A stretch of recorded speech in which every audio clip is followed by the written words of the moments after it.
The Hanging Gardens of Babylon are one of the seven wonders of the ancient world.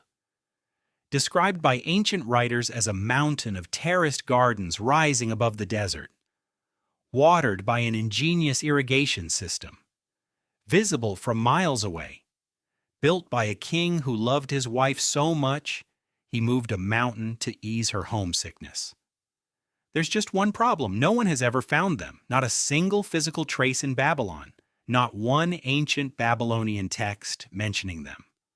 A wonder of the ancient world that may have never actually been in Babylon at all.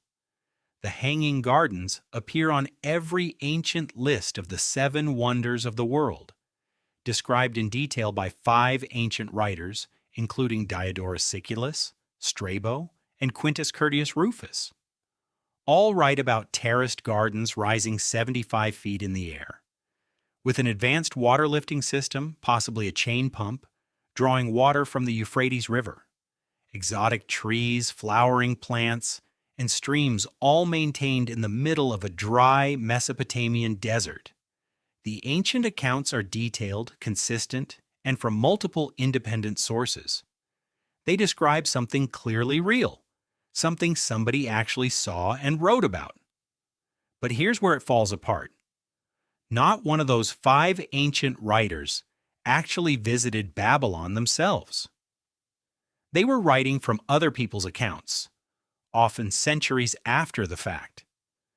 And not a single contemporary Babylonian source, not a king's record, not an administrative tablet, not an inscription, mentions them. Babylon's record-keeping was extraordinary. They documented almost everything. A garden structure this size would have required enormous royal resources to build and maintain.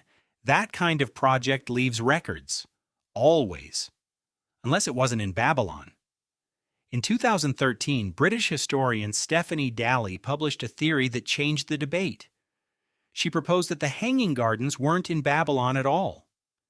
They were in Nineveh, the capital of the rival Assyrian Empire around 300 miles to the north, and built not by the Babylonian king Nebuchadnezzar, as tradition says, but by the Assyrian king Sennacherib.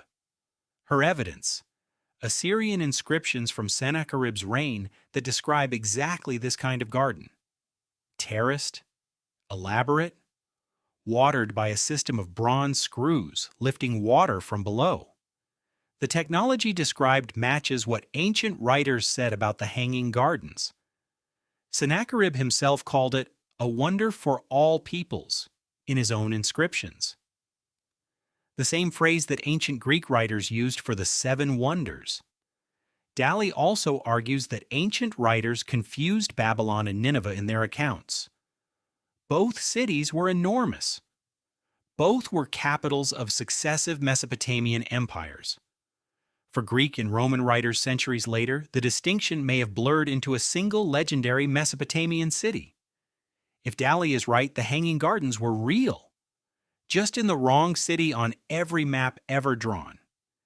And Nineveh's ruins, which have been heavily damaged and poorly excavated compared to Babylon, may still hold physical evidence of the actual garden structure beneath the ground. The theory is compelling enough that it's now taken seriously by mainstream historians. But it hasn't been confirmed. No physical trace has been found in Nineveh either. The Hanging Gardens may be the only one of the seven wonders we can't locate. The pyramids of Giza, still there. The Temple of Artemis, location known, ruins confirmed. The Lighthouse of Alexandria, location known. But the Hanging Gardens? A blank. It raises a question worth sitting with. If ancient writers described it in such detail, and if a structure this enormous genuinely existed, how did it leave zero trace?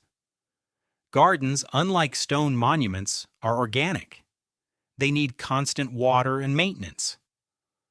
Without upkeep, terraced mud brick gardens in a desert climate could collapse within generations, leaving foundations so ordinary that later archaeologists might not recognize what they were looking at, which means the physical remains might already be excavated, sitting in museum storage mislabeled, or they might be in Nineveh, waiting under the surface, not yet excavated at all. Either way, the most famous garden in human history might still be out there. A wonder of the ancient world. Described by 5 writers. Located by none. Possibly in the wrong city on every map for 2,000 years. Possibly still in the ground somewhere, waiting for the right dig. If you want more ancient mysteries that rewrite the map, subscribe. Next week, 115 people vanished from America's first colony, leaving only one word carved in a tree.